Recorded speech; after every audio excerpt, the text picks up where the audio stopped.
بسم اللہ الرحمن الرحیم۔ السلام علیکم۔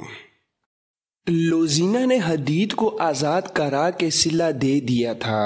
ہرمن نے اپنا گھوڑا موڑا اور تیزی سے اندر گیا۔ وہ سب سے پہلے مسلمانوں کے کیمپ میں گیا اور وہاں کے انچارج سے حدید کی نشانیاں بتا کر پوچھا کہ وہ کہاں ہے۔ وہاں کچھ پتہ نہ چلا۔ جس خیمے میں حدید کو رکھا گیا تھا وہاں کے رہنے والوں نے بتایا کہ ایک صبح وہ یہاں سے غائب تھا۔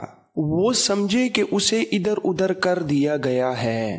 ہرمن کا شک یقین میں بدل گیا۔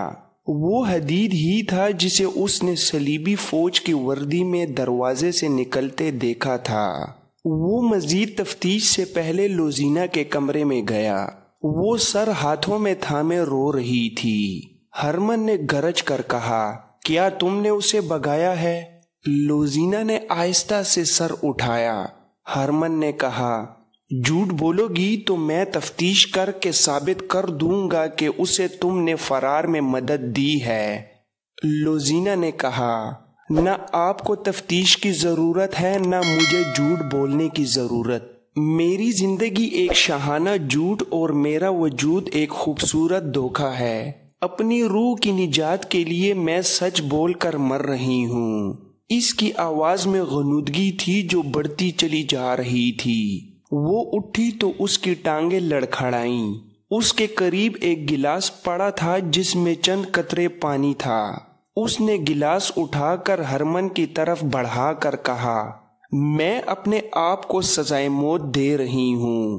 اس گلاس میں پانی کے چند قطرے گواہی دیں گے کہ میں نے اپنے ناپاک جسم کو سزائے موت اس لیے نہیں دی کہ اپنی قوم سے غداری کی اور دشمن کو قید سے بھگا دیا ہے، بلکہ میرا جرم یہ تھا کہ میں ان انسانوں کو دھوکے دینے گئی تھی جن کے ہاں کوئی دھوکہ اور فریب نہیں۔ ان میں 4 انسانوں نے میری عزت بچانے کے لیے جو میرے پاس تھی ہی نہیں 10 ڈاکوؤں کا مقابلہ کیا۔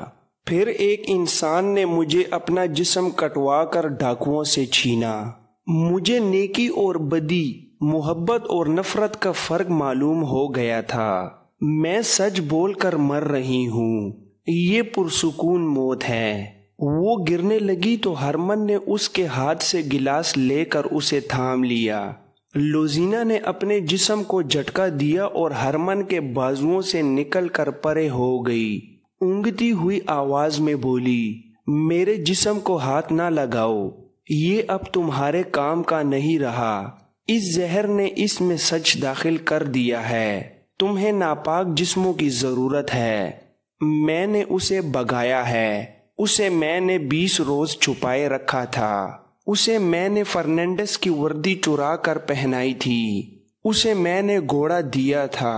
میں اس کے ساتھ نہیں جا سکتی تھی۔ میں اس کے بغیر رہ بھی نہیں سکتی تھی، اس لیے میں نے زہر پی لیا۔ اگر تم مجھے پکڑ نہ لیتے تو بھی میں زہر پی لیتی۔ اتنے میں وہ پلنگ پر لڑک گئی۔ ہرمن کو اس کی آخری سرگوشی سنائی دی، سچ بول کر مرنے میں کتنا سکون ہے۔ اس نے آخری سانس اس طرح لی جیسے سکون سے آہ بھری ہو۔ اسے جب دفن کر چکے تو ایک افسر نے پوچھا، اس کا کوئی خاندان تھا تو انہیں اس کی موت کی اطلاع دے دو۔ ہرمن نے جواب دیا، اس کا خاندان ہم ہی تھے۔ اسے 10-11 سال کی عمر میں کسی قافلے سے اغوا کر کے لائے تھے۔ صلاح الدین ایوبی کی فوج کو کوچ کیے 3را دن تھا۔ صلیبیوں نے اسے راستے میں روکنے کے لیے فوج بھی بھیج دی تھی۔ حملہ چونکہ کرک پر آ رہا تھا اس لیے صلیبیوں نے شوبک سے زیادہ تر فوج کرک بھیج دی تھی۔ اس کا ایک حصہ شام کی طرف بھیج دیا گیا تھا تاکہ نور الدین زنگی مدد کے لیے آئے تو اسے کرک سے کچھ دور روکا جا سکے، اور اس فوج کا کچھ حصہ صلاح الدین ایوبی کو راستے میں روکنے والی فوج کو دیا گیا تھا۔ سلطان صلاح الدین ایوبی نے اپنی فوج کو 3 حصوں میں تقسیم کر کے کوچ کرایا تھا اور تینوں کو دور دور رکھا تھا۔ وہ جب اس مقام پر پہنچ گیا جہاں صلیبیوں سے ٹکر ہونی چاہیے تھی، اس نے تینوں حصوں کے کمانڈروں اور ان کے ماتحت کمانڈروں کو اپنے خیمے میں بلایا۔ سلطان ایوبی نے کہا، ہم اس مقام پر آ گئے ہیں جہاں راز فاش کر دینا چاہیے۔ تم شاید حیران ہو رہے ہوگے کہ میں تمہیں یہ بتاتا رہا ہوں کہ میں کرک پر حملہ کروں گا، مگر میں تمہیں کسی اور طرف لے آیا ہوں۔ میں کرک پر حملہ نہیں کر رہا، ہماری منزل شوبک ہے۔ ایک سوال تم سب کو پریشان کر رہا ہے کہ میں نے ان 3 جاسوسوں کو، جن میں ایک عالم تھا اور 2 لڑکیاں، کیوں رہا کر دیا تھا اور انہیں محافظ کیوں دیے تھے؟ اس سوال کا جواب بھی سن لو۔ میں نے انہیں اپنے ساتھ والے کمرے میں بٹھا کر درمیان کا دروازہ کھلا رکھا اور علی بن سفیان اور 2 نائبین کو یہ بتانا شروع کر دیا کہ میں فلاں تاریخ کو کرک پر حملہ کر رہا ہوں۔ میں جانتا تھا کہ جاسوس سن رہے تھے۔ میں نے ان کے کانوں میں یہ بھی ڈالا کہ میں صلیبیوں سے کھلے میدان میں جنگ سے ڈرتا ہوں۔ اس قسم کی باتیں ان کے کانوں میں ڈال کر انہیں رہا کر دیا اور انہیں محافظ دیے تاکہ وہ صحیح و سلامت شوبک پہنچ جائیں۔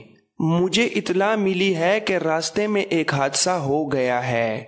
ڈاکوؤں نے 3 محافظوں اور 1 لڑکی کو مار ڈالا ہے۔ 4تھا محافظ کل رات شوبک سے واپس آ گیا ہے۔ وہاں ہمارے جو جاسوس ہیں انہوں نے اطلاع دی ہے کہ عالم جاسوس زندہ شوبک پہنچ گیا تھا، جس نے میرا دھوکہ کامیاب کر دیا ہے۔ صلیبیوں نے اپنی فوج میری مرضی کے مطابق تقسیم کر دی ہے۔ اس وقت تمہاری فوج کا بائیں والا حصہ صلیبیوں کی بہت بڑی فوج کے بائیں پہلو سے 4 میل دور ہے۔ اس نے بائیں حصے کے کمانڈر سے کہا، آج سورج غروب ہونے کے بعد تم اپنے تمام گھڑ سوار دستے سیدھے آگے 2 میل لے جاؤ گے، وہاں سے اپنے بائیں کو ہو جانا۔ 4 میل سیدھا جانا، پھر بائیں کو جانا اور 2 میل پر تمہیں دشمن آرام کی حالت میں ملے گا۔ حملہ کرنا تم جانتے ہو، یہ تیز حلہ ہوگا۔ راستے میں جو کچھ آئے اسے کچلتے ہوئے نکل آؤ اور اپنی اسی جگہ پر آ جاؤ جہاں سے چلے تھے۔ دوسرا حصہ شام کے بعد سیدھا آگے بڑھے گا، 8-9 میل جا کر بائیں کو ہو جائے گا۔ تمہیں دشمن کے رسد اور قافلے ملیں گے۔ اس کے علاوہ تم دشمن کے عقب میں ہوگے۔ دن کے وقت دشمن بائیں والے کے تعاقب میں آئے گا، لیکن تم سامنے کی ٹکر نہیں لوگے۔ دن کو بہت پیچھے آ جاؤ گے، رات کو پھر حملہ کرو گے اور رکو گے نہیں۔ صلیبی آگے بڑھیں گے تو درمیان والا حصہ عقب سے حملہ کرے گا اور دشمن کے سنبھلنے تک بکھر جائے گا۔ تیسرا حصہ جو میرے ساتھ ہے آج رات کوچ کر رہا ہے۔ ہم کل دوپہر تک شوبک کا محاصرہ کر چکے ہوں گے۔ باقی 2 حصے صلیبیوں کو ان طریقوں سے جن میں تمہیں مشق کراتا رہا ہوں دشمن کو صحرا میں پریشان کیے رکھیں گے، اس تک رسد نہیں پہنچنے دیں گے۔ وہ جوں ہی پانی کے چشمے سے ہٹے گا تم چشموں پر قبضہ کر لو گے۔ حملہ ہمیشہ پہلو سے کرو گے اور لڑنے کے لیے رکو گے نہیں۔ جان باز دستے ہر رات دشمن کے مویشیوں پر آگ پھینکیں گے۔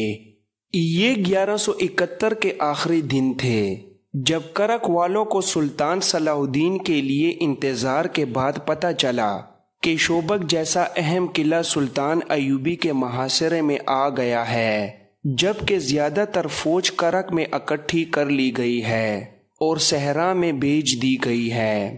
شوبک کو وہ کوئی مدد نہیں دے سکتے تھے۔ صحرا میں جو فوج گئی تھی مسلمان اس کا برا حشر کر رہے تھے۔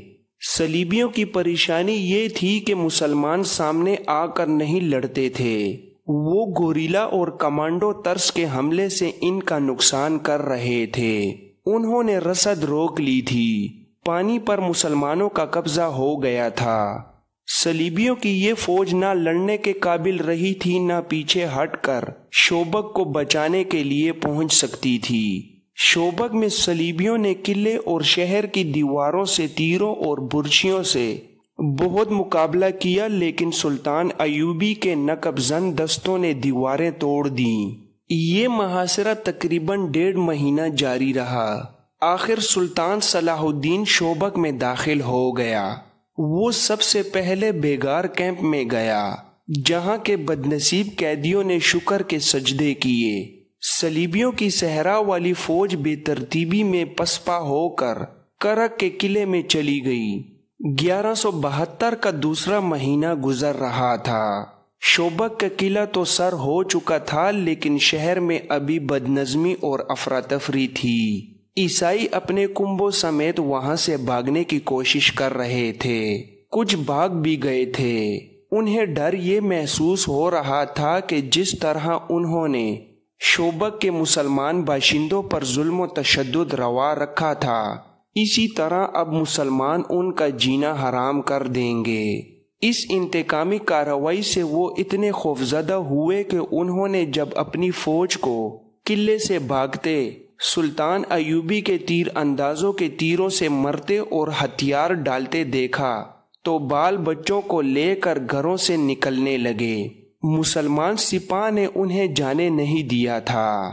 سالاروں اور کمانداروں نے اپنے طور پر حکم دے دیا تھا کہ شہر سے کسی شہری کو کہیں جانے نہ دیا جائے۔ چنانچہ سپاہی بھاگنے والے عیسائیوں کو ریگستان کے دور دراز راستوں، گوشوں اور ٹیلوں کے علاقوں سے روک روک کر واپس بھیج رہے تھے۔ یہ لوگ دراصل اپنے اور اپنے حکمرانوں کے گناہوں کی سزا سے بھاگ رہے تھے۔ انہوں نے یہاں کے مسلمانوں کو کیڑے مکوڑے بنا رکھا تھا۔ مسلمانوں کا کیمپ اس کا منہ بولتا ثبوت تھا۔ سلطان ایوبی کو اس کیمپ کا علم تھا۔ وہ شوبک میں داخل ہوتے ہی اس کیمپ میں پہنچا تھا۔ ایک اندازے کے مطابق وہاں 2000 کے قریب مسلمان قید تھے۔ یہ 2000 لاشیں تھیں۔ ان سے مویشیوں کی طرح کام لیا جاتا تھا۔ ان سے غلاظت تک اٹھوائی جاتی تھی۔ ان میں بہت سے ایسے بھی تھے جو یہاں جوانی میں لائے گئے تھے اور بوڑھے ہو چکے تھے۔ وہ بھول گئے تھے کہ وہ انسان ہیں۔ ان میں پہلی لڑائیوں کے جنگی قیدی بھی تھے اور ان میں ان بدنصیبوں کی تعداد زیادہ تھی جنہیں صلیبیوں نے قافلوں سے اور شہر سے پکڑ کر کیمپ میں ڈالا تھا۔ یہ امیر کبیر تاجر تھے یا خوبصورت لڑکیوں کے باپ تھے۔ ان سے دولت، مال اور لڑکیاں چھین لی گئی تھیں۔ ان میں شہر کے وہ مسلمان بھی تھے جن کے خلاف یہ الزام تھا کہ وہ سلطنت اسلامیہ کے وفادار اور صلیب کے دشمن ہیں۔ شہر میں جو مسلمان رہتے تھے وہ نماز اور قرآن گھروں میں چھپ چھپ کر پڑھتے تھے۔ وہ بھی اس طرح کہ آواز باہر نہ جائے۔ وہ معمولی حیثیت کے عیسائیوں کو بھی جھک کر سلام کرتے تھے۔ اپنی جوان بیٹیوں کو تو وہ پردے میں رکھتے ہی تھے، اپنی معصوم بچیوں کو بھی وہ باہر نہیں نکلنے دیتے تھے۔ عیسائی خوبصورت بچیوں کو اغوا کر لیتے تھے۔ سلطان صلاح الدین نے جب ان 2000 زندہ لاشوں کو دیکھا تو اس کے آنسو نکل آئے تھے۔ اس نے کہا تھا کہ ان مظلوموں کو آزاد کرانے کے لیے میں پوری کی پوری سلطنت اسلامیہ کو داؤ پر لگا سکتا ہوں۔ اس نے ان کی غذا اور ان کی صحت کے لیے فوری احکامات جاری کر دیے تھے اور کہا تھا کہ ابھی انہیں اسی جگہ رکھا جائے اور انہیں بستر مہیا کیے جائیں۔ اس کے پاس ابھی ان کی کہانیاں سننے کے لیے وقت نہیں تھا۔ اسے ابھی باہر کی کیفیت میں قابو کو لانا تھا۔ باہر کا یہ عالم تھا کہ جنگ ابھی جاری تھی، جس کی نوعیت کھلی جنگ کی سی نہیں تھی۔ صورتحال یہ تھی کہ صلیبی فوج جو سلطان ایوبی کے دھوکے میں آ کر کرک اور شوبک سے دور اس فوج کو روکنے کے لیے چلی گئی تھی جو بکھر کر پسپا ہو رہی تھی۔ مسلمان دستے اس پر شب خون مار مار کر اور زیادہ برا حال کر رہے تھے۔ سلطان ایوبی کو اطلاع مل رہی تھی کہ بعض جھڑپوں میں اس کے دستے گھیرے میں آ کر نقصان اٹھا رہے تھے۔ یہ خطرہ بھی تھا کہ کرک کے قلعے میں جو صلیبی فوج ہے وہ صحرا میں پھنسی اور بکھری ہوئی اپنی فوج کی مدد کے لیے بھیج دی جائے گی۔ اس صورتحال کے لیے سلطان ایوبی کے پاس فوج کی کمی تھی۔ مصر سے جو کمک نہیں منگوانا چاہتا تھا کیونکہ وہاں کی سازشیں دبی نہیں تھی۔ معزول کی ہوئی فاطمی خلافت کے حامی درپردہ سازشوں میں مصروف تھے۔ سوڈانی حبشی الگ طاقت جمع کر رہے تھے۔ ان دونوں کو صلیبی مدد دے کر سلطان ایوبی کے خلاف متحد کر رہے تھے۔ سب سے بڑا خطرہ یہ تھا کہ متعدد مسلمان سیاسی اور فوجی سربراہ بھی سلطان ایوبی کے خلاف درپردہ کارروائیوں میں مصروف تھے۔ یہ بے ایمان غداروں کا ٹولہ تھا جو اقتدار کے حصول کے لیے اسلام کے دشمنوں کے ساتھ ساز باز کر رہا تھا۔ انہوں نے حشیشن کے پیشہ ور قاتلوں کی خدمات بھی حاصل کر لی تھی جنہوں نے سلطان ایوبی کے قتل کا منصوبہ بنا لیا تھا۔ سلطان صلاح الدین نے کئی بار کہا تھا کہ صلیبیوں کی یہ بہت بڑی کامیابی ہے کہ وہ میرے ہاتھوں مسلمانوں کو قتل کرا رہے ہیں۔ وہ بے شک غدار ہیں جنہیں میں نے غداری کی پاداش میں سزائے موت دی ہے، لیکن وہ مسلمان تھے، کلمہ گو تھے۔ کاش یہ لوگ اپنے دشمن کو پہچان لیتے۔ اب جب کہ شعبہ کا قلعہ اس کے قدموں میں تھا اور وہ قلعے کی دیوار پر اپنے فوجی مشیروں وغیرہ کے ساتھ گھوم رہا تھا، اسے شہر کے مسلمان باشندے گروہ در گروہ ناچتے اور اللہ اکبر کے نعرے لگاتے نظر آ رہے تھے۔ اونٹوں پر شہیدوں کی لاشیں اور زخمی لائے جا رہے تھے۔ سلطان ایوبی گہری سوچ میں کھویا ہوا تھا۔ اس کا دستے راست بہاؤالدین شداد اپنی یادداشتوں میں لکھتا ہے کہ صلاح الدین ایوبی کے چہرے پر فتح و نصرت کا کوئی تاثر نہیں تھا۔ خوشیاں منانے والے شعبہ کے مسلمانوں کا ایک گروہ دف کی تال پر ناچتا اس دیوار کے دامن میں آ رکا جہاں ہم کھڑے تھے۔ صلاح الدین ایوبی انہیں دیکھتا رہا۔ لوگ اسے دیکھ کر پاگلوں کی طرح ناچنے لگے۔ ایوبی کے ہونٹوں پر مسکراہٹ تک نہ آئی۔